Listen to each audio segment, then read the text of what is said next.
শালিনী, আমার এক্ষুনি তোমার সঙ্গে কিছু জরুরি আলোচনা করার আছে। আমি তখনই বুঝতে পেরেছিলাম যখন তুমি সিনেমা দেখাতে নিয়ে গেছিলে। কি বলতে চাইছো বলো। দেখো, আমি তোমার শরীরে একটা আঁচড়ও বরদাস্ত করতে পারবো না। যদি আমরা হসপিটালে যাই তাহলে ওরা তোমার পেটের ওপর দিয়ে ছুরি কাঁচি চালাবে। মানেটা কি?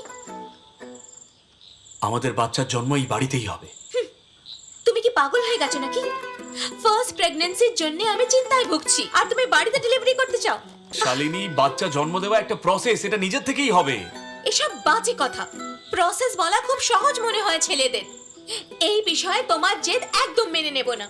আমাদের গরুটার যখন বাচ্চা ছিল আমি নিজেই সাহায্য করেছিলাম। পশু আর মানুষের মধ্যে তফাৎ থাকে তো।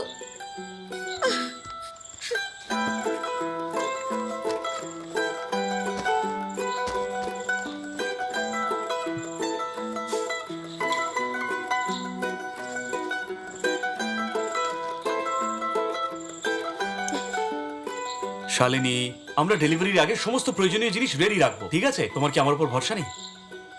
বলো, ভরসা নেই নাকি? যদি আমি রাজি হয়েও যাই, আমার মা বাবা রাজি হবেন না। আমাদের নিয়ে হাসাহাসি করার সুযোগ কেন করে দিচ্ছ? শালিনী, আমি শুধু তোমার সম্মতি চাই, আমার কারো মতামতের কোনো প্রয়োজন নেই।